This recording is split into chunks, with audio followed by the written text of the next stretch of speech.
des réalisations qui sont assez étonnantes. Non, mais je vous mets en haleine un peu. Voilà. J'aiguise votre curiosité donc pour venir vendredi soir. Mais non, je pense que le salon sera prêt et ce sera encore une belle édition. Bien. Donc, merci. Voilà. S'il n'y a pas d'autres questions, on pourra en poser après. De toute façon, je vais passer à l'ordre du jour, c'est-à-dire d'abord désigner un secrétaire ou une secrétaire de séance. Donc, j'ai proposé à Jean-François Battier d'être le secrétaire de séance. Donc, je le remercie. Si personne n'y voit d'inconvénient. Ensuite, je vous demande l'approbation des procès-verbaux donc du conseil municipal du 31 mars et du 10 mai. Est-ce que vous les avez lus? Est-ce qu'il y a des remarques à faire sur ces procès-verbaux? Bien. Qui s'abstient alors? Qui vote contre? Bien. Donc, on adopte ces deux procès-verbaux. Nous allons donc, si vous le voulez bien, passer au dossier soumis à délibération. Donc, pardon, avant, il y a les procurations quand même. Parce qu'il y a pas mal de personnes qui ont donné des procurations ce soir. Donc, Marie-Claude Boden a donné procuration à Martine Le Petit, qui est présente. Chantal Boutineau à Pascal Bussière, qui est présent. Céline Dupuis-Legrand à Nicolas Ballot, qui est présent. Gilliane Garnier à Julien Morin, qui est présent. Ensuite, qui est-ce qui m'a donné procuration? Alors, je ne l'ai plus. Jean-Jacques Morlet, voilà. Parce que là, je n'avais pas marqué sur la feuille récapitulative. C'est Jean-Jacques Morlet qui me donne procuration. Et à Laurent Lafaille, donc, c'est Dimitri, ah oui, qui pensait être là en visio et qui ne peut pas être là, donc, qui nous a envoyé une procuration, donc, il donne à Laurent Lafaille. 3, 4, 5, 6, 7 procurations ce soir. Donc, délibération numéro 1, compte rendu de délégation du maire. Donc, dans le cadre de ces délégations, je vous informe que j'ai pris les décisions suivantes. Avenant numéro 1 au marché relatif aux vérifications et contrôles périodiques des installations et équipements de la ville de Feytiat, lot 1, installation électrique, signé le 28 mai 2021. Avenant numéro 1 au marché relatif aux vérifications et contrôles périodiques des installations et équipements de la ville de Feytiat, lot 3, engin de levage, compresseur, harnais de sécurité, ascenseur, signé le 28 mai 2021. Prêt auprès de la Caisse d'épargne Auvergne et du Limousin pour un montant de 800 000 euros, financement des investissements 2021, signé le 3 juin. Durée du contrat 20 ans, TEG 0,82%. Décision municipale le 16 juin de procéder à une première avance de 190 000 euros au budget annexe lotissement La Biche 2, on vient d'en parler, remboursable au fur et à mesure des ventes de lots. Voilà pour les décisions que j'ai prises. Est-ce qu'il y a des questions? Bien, je vous remercie. Donc, délibération numéro 2. Montant des cotisations au comité des œuvres sociales placé auprès du CDG 87. Les prestations du comité des œuvres sociales, association OE 1901, placées auprès du centre de gestion répondant à cette obligation d'action sociale. Il vous est proposé que notre collectivité vote les nouveaux montants des cotisations à compter du 1er janvier 2021, adoptés en AG du 20 mai 2021. Donc, je vous demande de bien vouloir approuver le montant des cotisations. Les montants et les taux sont les suivants. Par ouvrière, 20 euros par agent. Par patronal, 0,8% de la masse salariale totale avec un minimum de 140 euros par agent adhérent. Ce pourcentage est à appliquer sur le montant annuel déclaré à l'URSSAF, année N-1, régime général et régime particulier. Cotisation de retraité, 25 euros, pas de part patronale. Je vous demande donc d'approuver, s'il n'y a pas de questions, ces cotisations. Est-ce qu'il y a des questions? Oui, juste Pascal Bussière pour une clarification. Juste, quelle est l'augmentation? Quels étaient les tarifs auparavant sur...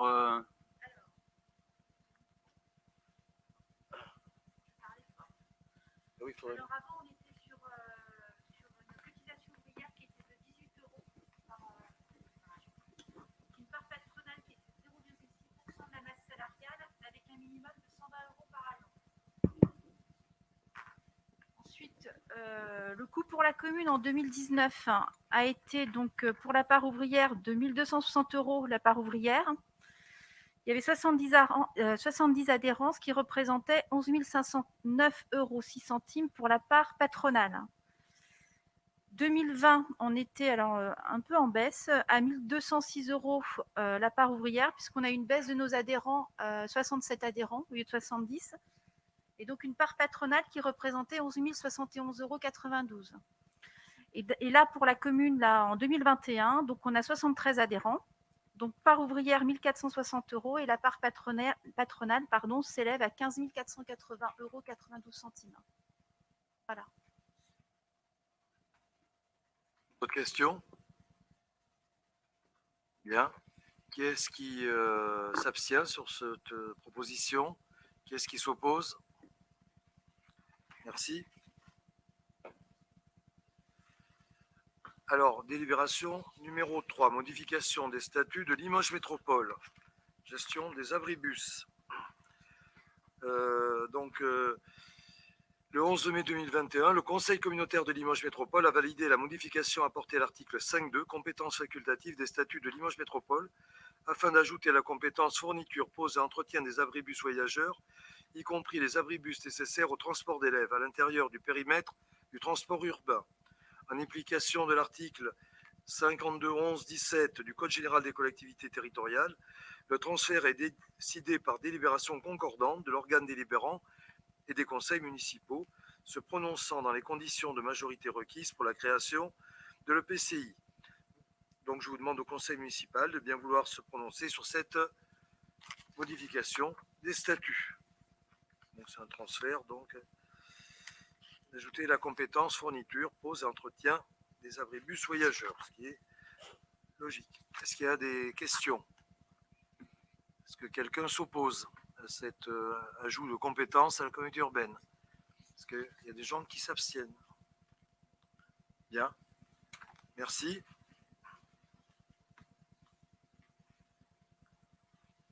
Alors je précise également pour vous signaler que vous avez remarqué qu'on a enlevé les bouteilles d'eau dans le cadre un petit peu de l'environnement et qu'on vous proposera donc une carafe avec un verre. Je pense que personne n'y voit d'inconvénient.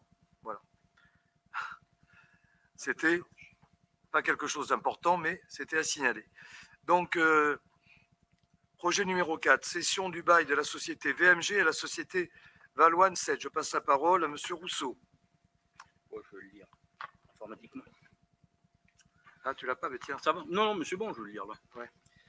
Mes chers collègues, oui, comme disait M. le maire, c'est une cession de bail de la société VMG à la société Lavalloine 7.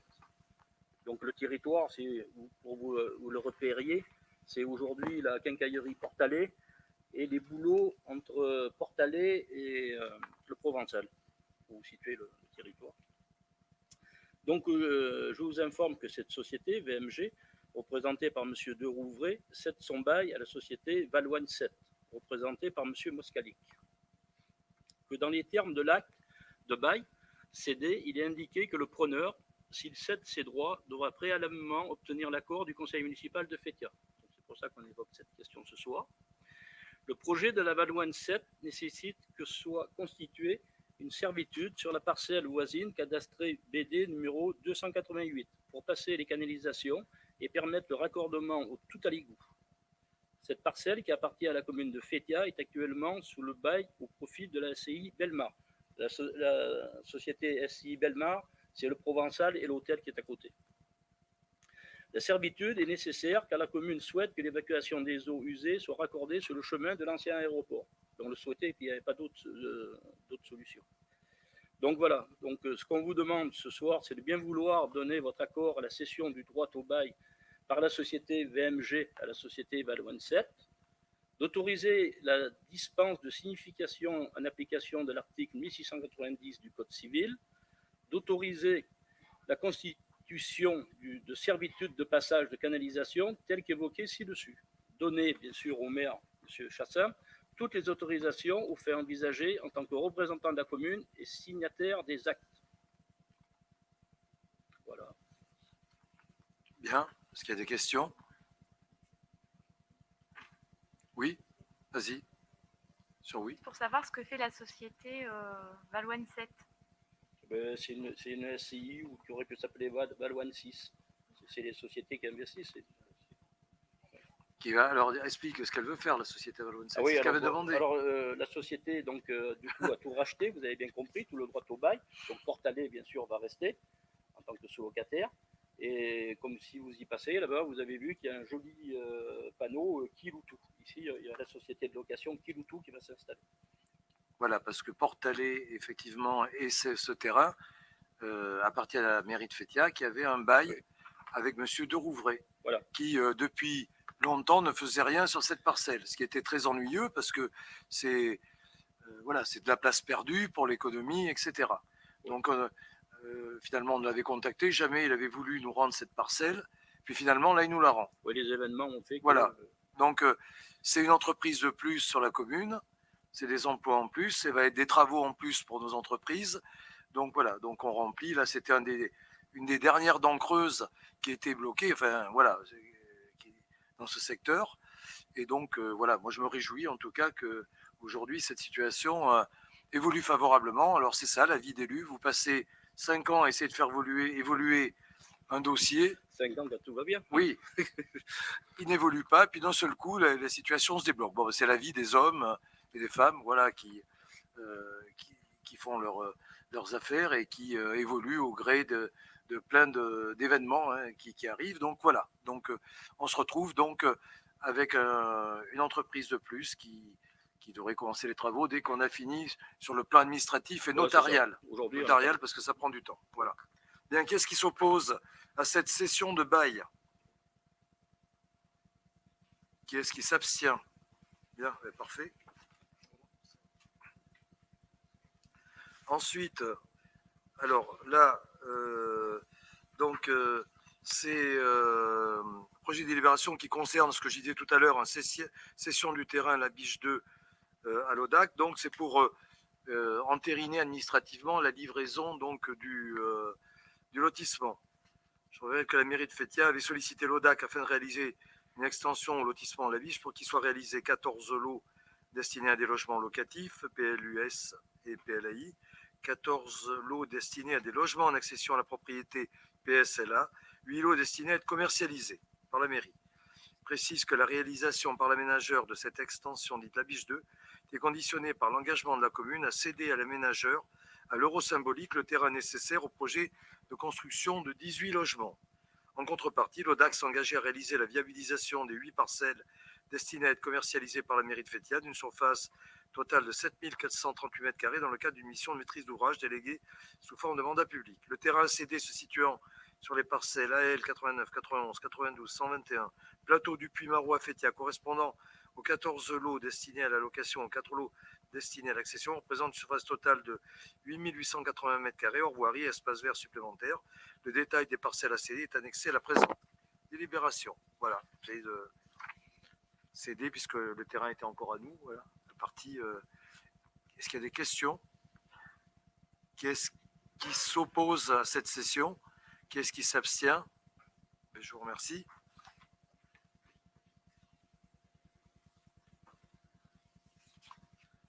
Alors, délibération numéro 6. Cession d'une partie des parcelles AC 21 et 28 à monsieur et madame Chartier, monsieur Vignane et madame Suchot. Donc, c'est Nicolas Ballot qui va nous lire cette délibération. Oui, merci monsieur le maire. Je vais peut-être vous demander, peut-être pour la bonne compréhension du sujet, de regarder la page 25 et le plan qui vous a été donné en annexe. Donc, vous voyez que monsieur et madame Chartier et monsieur Vignane et madame Suchot, qui résident donc à la Ceriseraie, nous ont sollicité pour se porter acquéreur d'une partie des parcelles communales cadastrées AC21 et 158 qui sont situées juste derrière leur propriété. Donc ces parcelles n'ont pas d'un intérêt pour la commune. Et regardez comme est fait le découpage, on voit qu'on revient sur un alignement d'ailleurs un peu plus rationnel. Donc afin de procéder à la cession de ce terrain, l'avis des domaines évidemment a été sollicité. L'estimation en date du 5 février 2021 a fixé la valeur vénale du terrain à 12 € le mètre carré. Les frais de géomètre sont pris en charge par les acquéreurs. Selon le document d'arpentage établi par le cabinet Lehmann, la cession de terrain est de 129 mètres carrés à Madame et Monsieur Chartier, soit un total de 1 548 €, et de 78 mètres carrés à Monsieur Vignal et Madame Suchot, soit 936 €. La rédaction des actes sera confiée à Maître Sandra Hiverneau, notaire à Fétia. Évidemment, les frais d'acte seront à la charge des acquéreurs. Donc, je vais remonter. Après avoir entendu cet exposé, après en avoir délibéré, je vous propose de donner votre accord pour lancer la procédure de cession de terrain à Monsieur et Madame Chartier d'une part et à Monsieur Vignal et Madame Vigneault d'autre part, au prix respectif de 1 548 € et 936 €, d'en confier l'étude à Maître Sandra Hiverneau pour la rédaction des actes et de donner au maire toutes les autorisations nécessaires aux fins envisagées. Bien, est-ce qu'il y a des questions sur ce dossier? Bien, qui est-ce qui s'abstient? Qui est-ce qui s'oppose à la vente à ces riverains? Bien, je vous remercie. Donc, délibération numéro 7.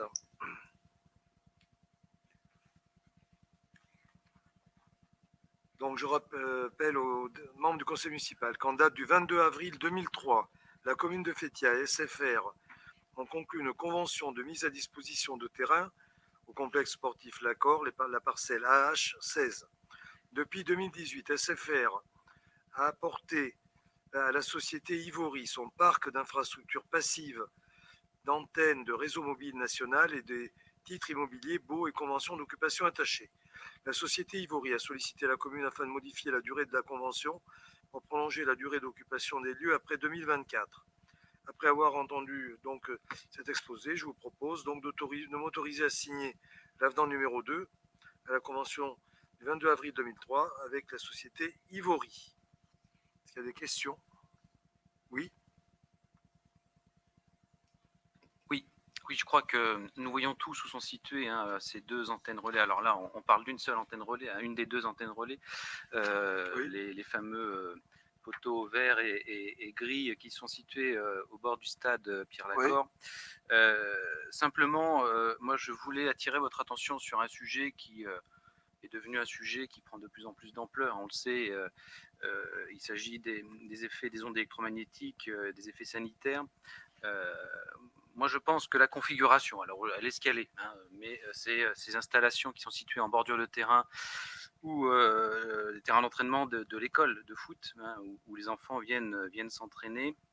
Moi, je pense que sans aller sur le terrain d'affoler les gens vis-à-vis de ces sujets-là, mais je pense qu'il serait important et opportun de vérifier à minima que les seuils réglementaires qui existent sont respectés. Alors j'imagine que des études avaient été réalisées au moment de la construction, des études, alors ce sont en général des simulations, mais vous savez, l'Agence nationale des fréquences propose un service sur l'initiative qui peut être réalisé sur l'initiative du propriétaire du terrain et ou du maire, et qui est un service gratuit, qui est de réaliser des mesures du champ électromagnétique sur ce terrain. Oui. Alors, je ne sais pas, alors ma première question, c'est est-ce que des mesures ont déjà été réalisées sur ce terrain? Alors, j'ai regardé sur le site de la NFR, il y a un site qui existe, qui est Carto Radio, alors aucune mesure n'est recensée sur ce terrain, donc, mais je pose quand même la question.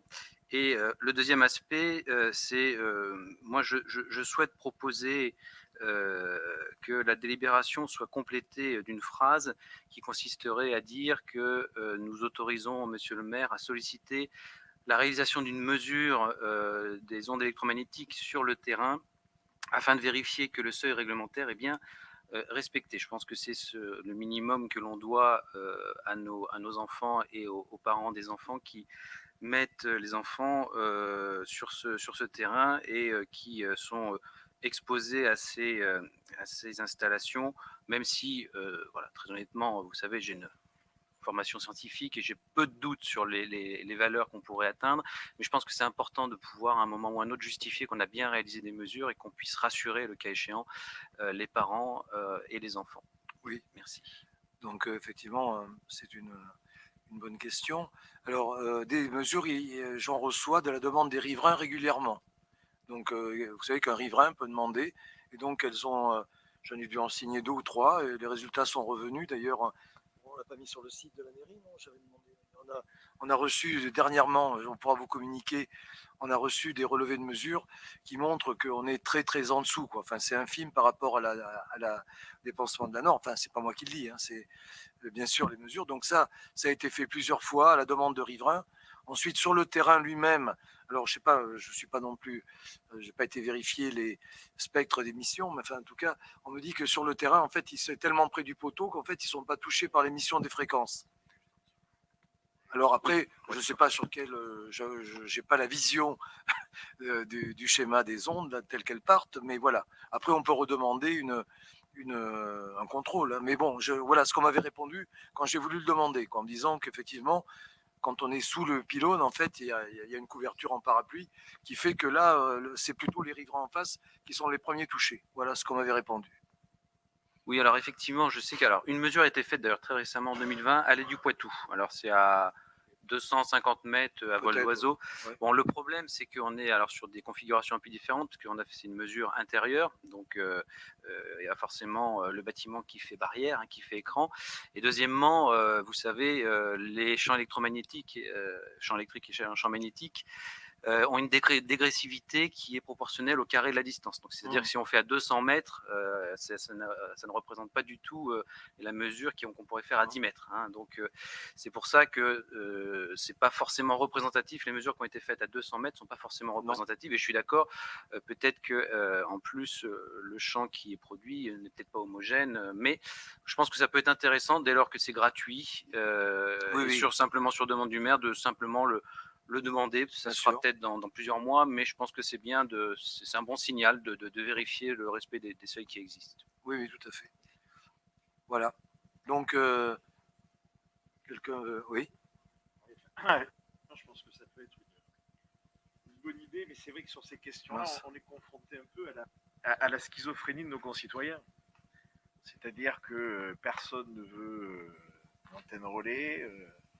Même le Wi-Fi pourrait être dangereux, mais en même temps, on nous demande quand est-ce que vous allez avoir la 5G ici, quand est-ce qu'on peut avoir une accessibilité de qualité. Et c'est vrai que c'est quelque chose qui est quand même assez compliqué. Bien, ok, c'est noté. Est-ce qu'il y a d'autres questions sur ce sujet? Bien, qui est-ce qui s'abstient? Qui est-ce qui s'oppose? Donc là, on ne change pas du tout les installations, vous avez bien compris, hein, c'est simplement... Vous savez qu'il y a beaucoup de démarcheurs qui viennent voir les communes. Alors ça, il y en a un, il est venu 3 fois, et il y a une alerte effectivement des fournisseurs de services, il y a comme SFR, etc. Il y a des gens qui viennent nous proposer de reprendre le bail de ces sociétés-là, comme on a, en nous donnant 3 ou 4 fois plus cher à la commune. Ce qui est, voilà. Donc on a été alerté par plusieurs. Bon, on n'est pas tombé dans le panneau non plus parce qu'après, il peut y avoir des menaces carrément d'arrêter le service sur la commune, quoi. C'est-à-dire, voilà, mais il y a tout un business qui essaie de se créer autour de ces baux loués aux communes. Quand ils sont aux communes, hein, c'est pareil pour les propriétaires particuliers d'ailleurs, mais voilà. Donc il y a beaucoup de démarchage dans ce sens. Juste, j'ai pas compris, on a ajouté quelque chose à la délib ou on est juste sur un accord de principe pour faire la demande? Là, je voulais qu'on le rajoute dans la délib, de faire la demande. Je trouve que c'est pas mal, oui, comme ça on affiche vis-à-vis de nos concitoyens. Il y a un accord de principe, après, si ça précise, pour le rajouter dans la délibération, c'est pas un problème. D'accord, non.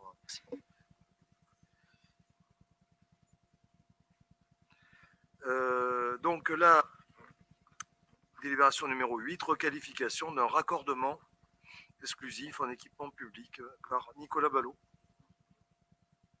Là encore, c'est une délibération, merci monsieur le maire, un peu technique. Je vais vous demander, même chose pour la bonne compréhension de la chose, de regarder le petit schéma qui a été fait par notre employé Taïnza Wibo, la page 34. Donc en fait, on est à Les Défenses, c'est-à-dire dans le secteur de Moissaguet, et vous voyez la parcelle numéro 134 où monsieur Montagnier a fait construire sa maison en 2012. Alors les autres maisons là sur les parcelles 126, 708, etc. sont des maisons qui sont construites antérieurement à 2012 et qui se sont raccordés au réseau public. Seulement, M. Montagnier, à l'époque, en 2012, a dû, lui, se raccorder par un réseau privé au réseau public le long de l'allée des Fans. Maintenant, ce qui se passe, c'est qu'il y a eu une division de la parcelle 126, c'est pour ça que je pense qu'à l'époque, ils n'y ont pas pensé, et on a quelqu'un qui construit une maison sur la parcelle 712. Il faut donc qu'il se raccorde au réseau électrique, mais il ne peut pas se raccorder sur un réseau privé. Donc il convient qu'on refasse passer ce réseau privé dans le réseau public, et c'est pour ça qu'on fait un montage avec le SEHV. Donc, je vais vous lire la délibération. Je vous expose la nécessité de requalifier d'un raccordement exclusif en équipement public de l'alimentation en énergie électrique. Donc, nous demandons au SEHV de requalifier le raccordement exclusif desservant la parcelle cadastrée BT 134 située à Les Défends en équipement public. Il y a donc lieu de l'intégrer au domaine public communal afin d'y appliquer le droit public et de légitimer le raccordement des tiers au réseau électrique qui ne peuvent pas, donc, vous avez compris, se raccorder sur un réseau privé. Le propriétaire de la parcelle BT 134 sera dédommagé par le SEHV à hauteur des frais engagés au moment de la création du raccordement, soit 2032,80 €. La commune, dans un deuxième temps, elle s'engage à inscrire au budget la somme de 2032,80 € qui représente la participation aux travaux du SEHV une fois cet ouvrage requalifié. Donc là, c'est le schéma en fait financier. Donc après avoir entendu cet exposé, en avoir délibéré, je vous propose de décider de requalifier le raccordement exclusif en équipement public et de donner au maire toutes les autorisations nécessaires aux fins envisagées pour qu'on puisse bien avoir de l'électricité dans cette maison. Je voulais juste avoir une précision sur le tarif des 29,04. C'est un tarif actuel ou à la date des travaux initiaux? Je vais me retourner peut-être vers mon directeur de service technique, mais je pense que c'est effectivement le montant que M. Montagnier avait payé à l'époque. C'est ça. C'est ce qu'il a payé à l'époque. Donc on a repris en fait pour le dédommager par rapport à ce qu'il avait payé. Très technique, mais je ne comprends pas comment une maison a pu se raccorder à un réseau privé. J'ai besoin d'éclaircissement. Non, mais aucune maison a pu se raccorder à des réseaux privés. C'est-à-dire que la BT 134, enfin la maison de M. Montagnier, là, c'est raccordé au réseau public. Mais le réseau que tu vois en rouge, ben, c'est son propre réseau. Il a dû payer, lui, le réseau pour se raccorder au réseau public. Les maisons que l'on voit, elles étaient raccordées au réseau public déjà. Elles sont antérieures à cette maison-là. Et c'est maintenant, il y a une maison qui se construit sur la parcelle 712 qui doit se raccorder au réseau électrique. Donc, elle va se raccorder sur ce réseau privé, mais elle ne peut pas se raccorder sur un réseau privé. C'est pour ça qu'il convient qu'on le remette dans l'espace public.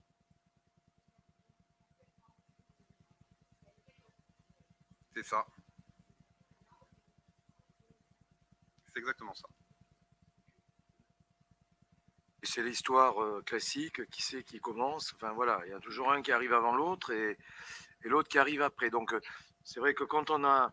C'est pour ça que maintenant, quand on fait des permis d'aménager, il n'y a plus ces problématiques. Hein, vous comprenez pourquoi l'urbanisme... Là par contre, l'obligation de faire des permis d'aménager, là on la voit. Hein, parce que sinon, chacun se connectait au fil de l'eau. Là c'est pas de l'eau, mais c'est ce qu'elle de dire. Mais... c'était et encore il y en a les restes hein, de ce genre de construction et il faut après régulariser tout ça au fur et à mesure. Donc c'est un gros travail. Voilà. Bien, est-ce qu'il y a d'autres questions? Qui est-ce qui s'oppose à cette délibération? Qui s'abstient? Ensuite, on va parler nomenclature budgétaire. Je crois que j'en avais évoqué la dernière fois. Donc, en application de l'article 106.3 de la loi du 7 août 2015 portant nouvelle organisation territoriale de la République, loi NOTRe, les collectivités territoriales et leurs établissements publics peuvent, par délibération de l'Assemblée délibérante, choisir d'adopter le cadre fixant les règles budgétaires et comptables M57 applicables aux métropoles. Cette instruction, qui est la plus récente, la plus avancée en termes d'exigences comptables et la plus complète, résulte d'une concertation étroite intervenue entre la DGCL et la DGFIP, les associations d'élus et les acteurs locaux. Destinée à être généralisée, la M57 deviendra le référentiel de droit commun à toutes les collectivités locales d'ici le 1er janvier 2024. Elle prévoit notamment les règles budgétaires assouplies, offrant une plus grande marge de manœuvre aux gestionnaires locaux en matière de gestion pluriannuelle des crédits, définition des autorisations de programme et des autorisations d'engagement d'adoption de règlements budgétaires et financiers pour la durée du mandat, vote d'autorisation de programme et d'autorisation d'engagement lors de l'adoption du budget, présentation du bilan de la gestion pluriannuelle lors du vote du compte administratif. En matière de fongibilité des crédits, faculté pour l'organe délibérant de déléguer à l'exécutif la possibilité de procéder à des mouvements de crédit entre chapitres, ce qui n'était pas possible, dans la limite de 7,5% des dépenses réelles de chacune des sections, et à l'exclusion des crédits relatifs aux dépenses personnelles.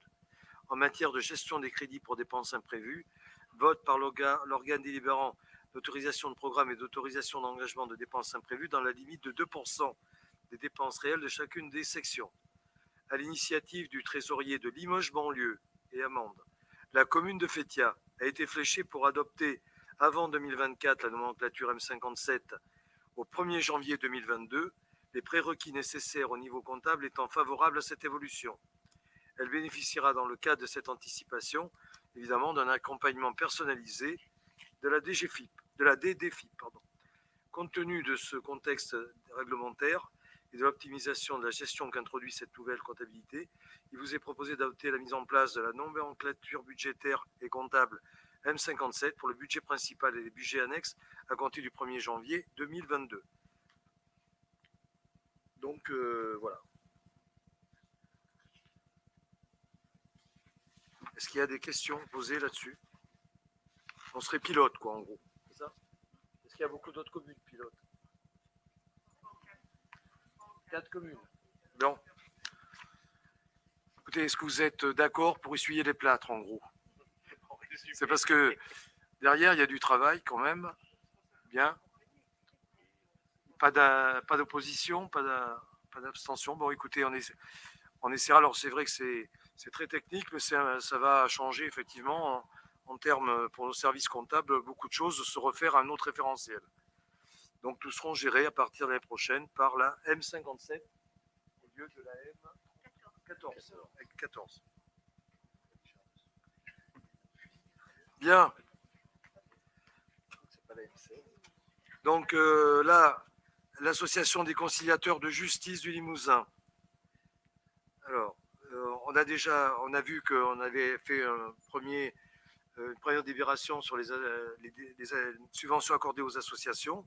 Donc, je vous informe que je souhaite également accorder une subvention à l'association des conciliateurs de justice du Limousin, située 17 place d'Aisne à Limoges. En effet, cette association assure régulièrement des permanences à la mairie de Fétia et apporte un soutien indiscutable dans la gestion de multiples conflits.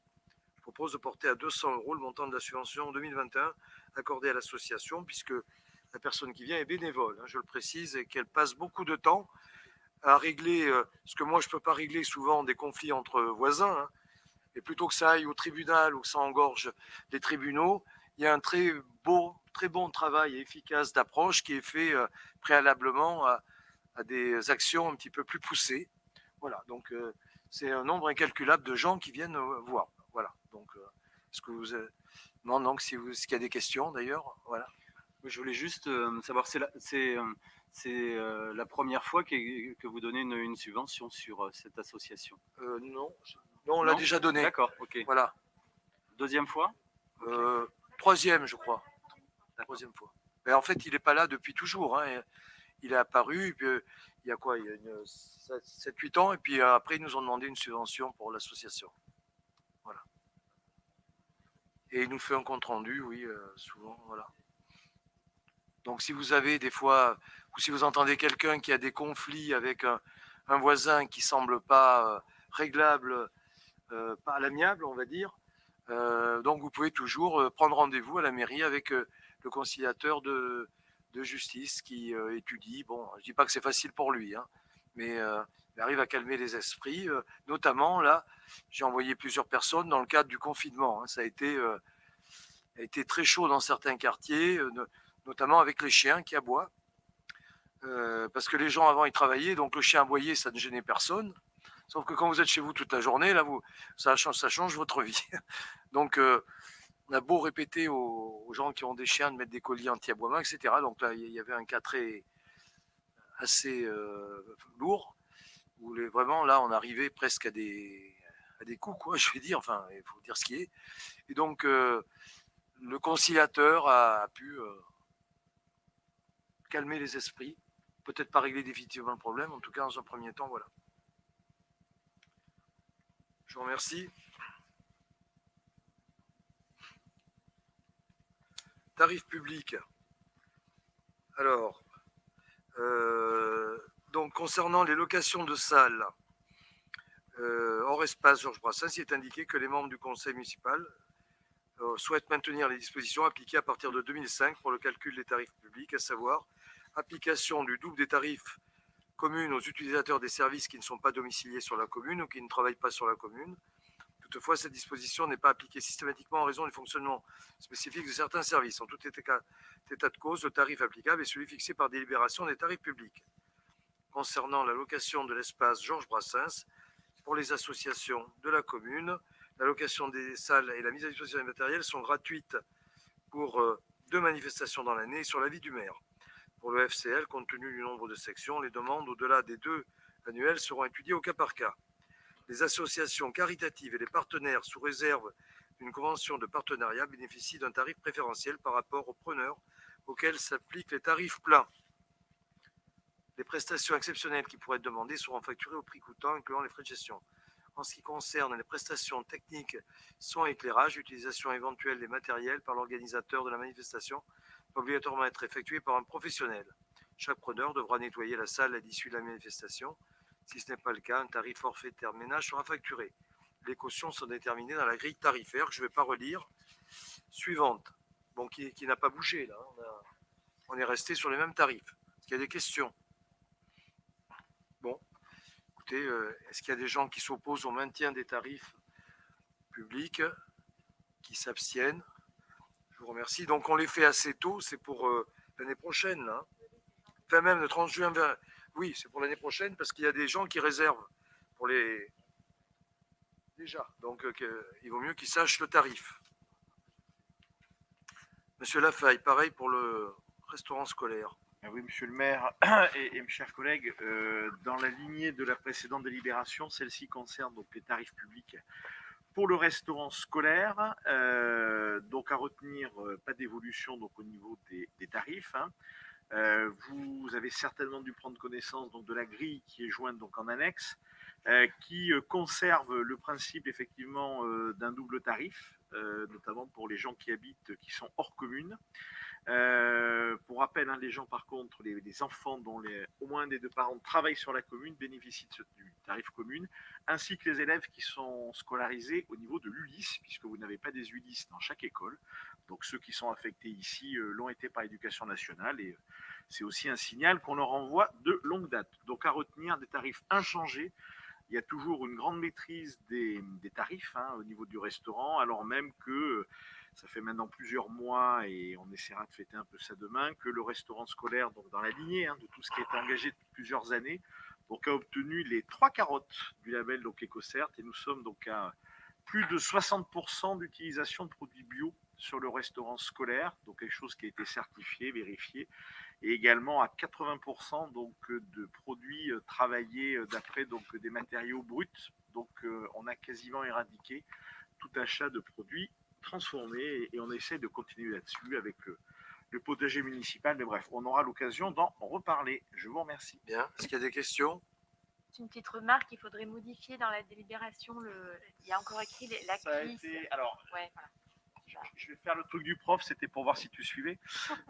Donc c'est bon, ça veut dire que tu suis. Donc effectivement, ce n'est plus la CLIS, mais ce sera bien l'ULIS, et les services feront le nécessaire. Ça ne joue pas sur le tarif.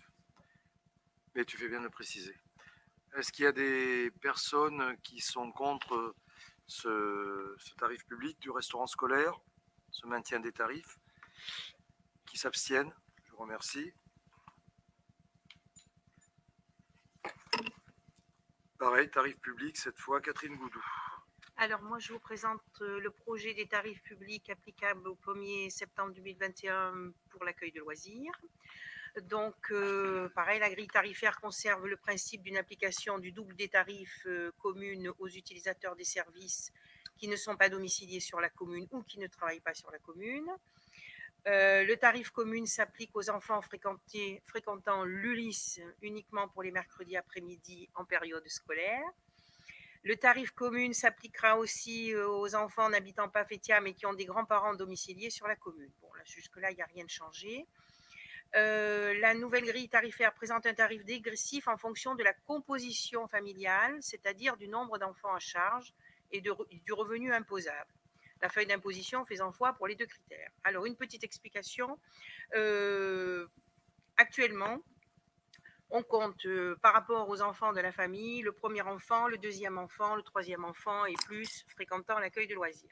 Parfois, le premier enfant ne vient pas à l'accueil de loisirs et donc c'est le deuxième enfant qui devient le premier enfant et ainsi de suite. Au niveau de, je me tourne vers Karine, comme ça, au niveau de la compta, hein, voilà, c'est extrêmement compliqué à gérer quand l'enfant est le premier enfant ou le deuxième enfant ou ainsi de suite. Donc, il vous est proposé un tarif dégressif en fonction de la composition de la famille. Alors, une famille qui a, vous avez la grille en dessous, une famille composée de 2 enfants. Alors, bien sûr, il y a les 3 tranches en fonction du quotient familial qui s'applique. Mais une famille, par exemple, qui a 2 enfants, si elle est dans la première tranche, ça sera 11 € pour les 2 enfants. Voilà. S'il y a 3 enfants, ça sera 9,50 € pour les 3 enfants. Ça sera beaucoup plus facile. Voilà, on s'est rendu compte aussi que vis-à-vis des comités d'entreprise, c'était extrêmement compliqué. De l'enfant qui arrivait une première fois, il était à un tarif, la fois d'après, il était à un deuxième tarif, ou voire à un troisième tarif. Voilà. Donc, il est proposé aussi également la possibilité de mettre en place un contrat de prélèvement automatique pour les familles qui le souhaitent. Pour rappel, les familles peuvent régler les factures par virement bancaire, par prélèvement, par carte bancaire en ligne et dans des points de proximité, effectuer les paiements en espèces jusqu'à 300 € et par carte bancaire. Voilà, donc je demande au Conseil municipal d'adopter les propositions présentées ci-dessus et la grille tarifaire annexée à la présente délibération. Bien, merci Catherine. Est-ce qu'il y a des remarques? Oui, juste une, Monsieur Morin. oui, pardon. Juste une remarque. Je vois que par rapport à la grille tarifaire que nous avions votée l'année dernière, a disparu la rubrique enfants en situation de handicap les mercredis. Est-ce qu'il y a une explication particulière? C'est bon? Oui, en fait, on l'a regroupée. Elle apparaît quand même. C'est parce que il y avait PAI ou autre. Vous voyez la ligne? En fait, ils sont inclus là. Il y avait 2 tarifs pour deux situations. On a regroupé en une seule situation. Donc, c'est accueil particulier. À partir du moment où un enfant a un accompagnement ou un PAI, hein, ce sera ce tarif-là qui sera appliqué. C'est juste une simplification. Bien. Qui est-ce qui s'abstient sur ces tarifs? Qui est-ce qui s'oppose?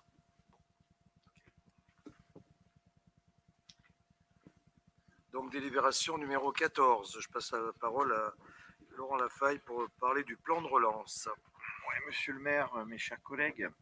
Donc, effectivement, une délibération qui nous fait revenir aux écoles, mais pour parler numérique cette fois-ci.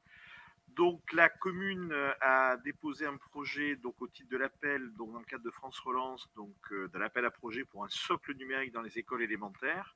Et nous avons été retenus dans la première vague le 28 mai 2021. Pour rappel, cet appel à projet pour un socle numérique dans les écoles vise à réduire les inégalités scolaires et à lutter contre la fracture numérique. Son ambition est d'appuyer la transformation numérique des écoles en favorisant la constitution de projets fondés sur 3 volets essentiels: l'équipement des écoles d'un socle numérique de base, les services et ressources numériques, l'accompagnement à la prise en main des matériels. Dans ce but, l'État investit 105 millions d'euros à compter 2021 dans le cadre du plan de relance pour soutenir les projets pédagogiques de transformation numérique dans l'ensemble des écoles. Donc à Fétia, le projet vise à équiper les 16 classes d'un ordinateur portable, d'ajouter 2 tableaux interactifs à l'équipement actuel et enfin d'acquérir une flotte d'ordinateurs portables pour les élèves. Le montant global prévisionnel est de 39 435 € en investissement et 700 € en fonctionnement répartis sur les budgets 2021 et 2022. Le montant de la subvention demandée est de 27 604 € en investissement et 350 € en fonctionnement. Alors pour rappel, parce que c'est vrai quand on y a la délibération, on pourrait croire qu'il n'y avait aucun ordinateur jusqu'à présent à l'école. Bon, ce n'était pas du tout le cas, au contraire. La commune a été l'une des premières du département à équiper la totalité des classes de l'école élémentaire en tableau numérique interactif, avec les ordinateurs portables qui vont avec. Et lorsque l'école avait été restructurée, qu'on avait refait une salle informatique, on avait donc une toute nouvelle flotte d'ordinateurs portables. Donc on a voulu profiter de cette opportunité. Donc c'est avec grand plaisir effectivement qu'on peut proposer la délibération ce soir.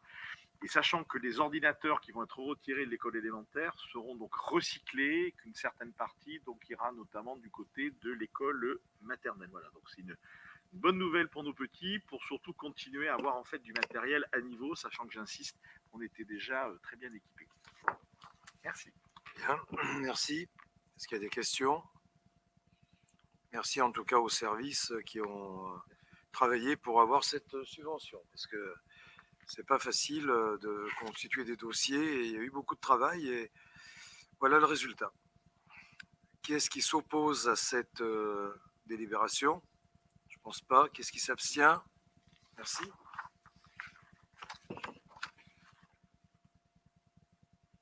Donc délibération numéro 15. Maintenant, je passe la parole à Marie-Hélène Verdem pour des aides exceptionnelles, décidément, à la relance des bibliothèques. Oui, alors moi je vais vous parler donc d'une aide exceptionnelle accordée par le Centre national du livre. Donc cette aide est faite dans le cadre des relances des bibliothèques des collectivités territoriales. Elle a pour objet de soutenir l'achat de livres imprimés pour accompagner la reprise d'activité des librairies indépendantes et renforcer les fonds disponibles dans les bibliothèques. Donc on vous rappelle que le taux du concours est dans la tranche de la taille de la commune est de 30, enfin entre 15 et 30% du montant de dépenses. Donc on vous rappelle que les acquisitions en 2020 ont été à la hauteur de 5 098,35 € et en 2021 a été inscrit au budget prévisionnel la somme de 7 200 € avec 60% pour la littérature adulte et 40% pour la littérature jeunesse. Voilà, donc je vous demande de bien vouloir autoriser Monsieur le maire à solliciter cette demande d'aide exceptionnelle qui doit être faite très prochainement et il fallait absolument que cette demande soit accompagnée d'une délibération. Bien, merci. Qui est-ce qui a...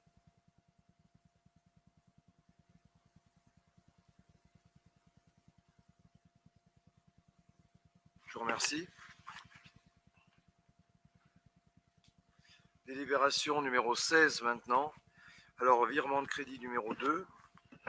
Donc, je présente donc une proposition de virement de crédit en section de fonctionnement. En 2019, la commune a perçu 2 278 € au titre de la redevance d'occupation permanente du domaine public communal par les ouvrages de réseau de distribution de gaz. Or, depuis le 1er janvier 2019, cette redevance est perçue par la communauté urbaine. Il convient donc d'annuler la recette reçue de GRDF. Cette dépense doit être débitée au chapitre 67, dépenses exceptionnelles, compte 673, titres annulés sur exercice antérieur. Ce compte ne présentant pas les crédits suffisants, il convient d'effectuer un virement de crédit du chapitre dépenses imprévues. Section d'investissement, la commune a perçu de la taxe d'aménagement sur un permis de construire qui ne sera pas réalisé. Il convient donc d'annuler la recette du compte 10 226. Dans le cadre du marché des travaux de la maison de l'enfance, les frais de publicité ont dépassé les estimations. Il convient donc d'alimenter le compte 2033 de 1 000 €. Donc le conseil municipal, je vous propose donc sur la section de fonctionnement, au virement de 3 000 € du chapitre 022 dépenses imprévues au chapitre 67 compte 673. Sur la section d'investissement, 1 000 € du chapitre 20 au compte 10 226 et 1 000 € du compte 2033 frais d'insertion. Est-ce qu'il y a des remarques? Bien. Qui est-ce qui s'oppose? Qui est-ce qui s'abstient? Je vous remercie. Alors, 17, Marilène Verdem, on s'approche du pastel, donc des tarifs publics. Il y a eu des choses qui ont été modifiées d'ailleurs. Oui, c'est juste. Alors, Parce qu'on a reçu les artistes et ils nous ont modifié des voilà. choses. Voilà. Non, c'est juste un artiste en fait qui s'est rajouté, qui a proposé des produits à vendre, donc il a fallu le rajouter. Donc c'est une délibération que nous avons l'habitude de prendre chaque année. Donc il s'agit un peu de la petite boutique du pastel avec des produits dérivés des artistes pastellistes. Ça va de la carte postale au catalogue, à des posters, à des marque-pages. Enfin, vous avez tout le détail. Donc, on a aussi les articles du Moulin d'Hugo, puisque nous sommes toujours partenaires du Moulin d'Hugo, et puis les magazines Pratique des Arts. Donc, tous ces produits sont en vente à la boutique du festival. Et bien sûr, nous percevons en retour 15% du produit des ventes de tout ça. Voilà, donc je vous demande d'approuver les tarifs qui sont bien sûr inchangés, qui sont les mêmes que l'année dernière en partie, et voilà. Voilà. Bien. Est-ce qu'il y a des questions? Qu'est-ce qui s'oppose à ces tarifs? Qu'est-ce qui s'abstient? Merci. Donc ça, c'était la délibération 17. Maintenant, 18, toujours Marilène Verdem. Donc, c'est toujours des tarifs publics sur la programmation. Alors enfin, c'est une délibération qui est réjouissante puisque nous parlons de tarifs applicables à la prochaine programmation culturelle. Donc on espère quand même que à partir du mois de septembre, on va rouvrir les portes de notre espace Georges Brassens. Donc cette délibération, ce sont les tarifs des spectacles. Hein. Donc comme l'année dernière, il n'y a pas de changement, si ce n'est qu'on a rajouté, puisqu'on a un événement que nous co-organisons avec une association qui s'appelle Horizon Croisé, puisqu'il y a au conseil municipal, je crois, de mars, nous avions passé une délibération avec eux, et là, donc, vous pouvez prendre connaissance des tarifs pour ces 2 soirées de spectacle qui a lieu au mois de novembre. Voilà, c'est la seule modification par rapport à l'année dernière. Bien. Des remarques? Des questions? Bien, qu'est-ce qui s'oppose à ces tarifs publics toujours? Qu'est-ce qui s'abstient? Voilà, donc nous pouvons prévoir, en espérant qu'on pourra faire une programmation, bien sûr. Oui, alors la programmation culturelle pour 2021-2022 n'est pas trop une grande surprise parce qu'en majorité, nous avons repris les spectacles qui n'ont pas pu être présentés. Donc voilà, les compagnies ont été contactées et on a eu un peu de mal quand même à trouver des dates puisque les compagnies ont quand même beaucoup de dates à reclasser et c'est vrai que c'est quand même assez fastidieux.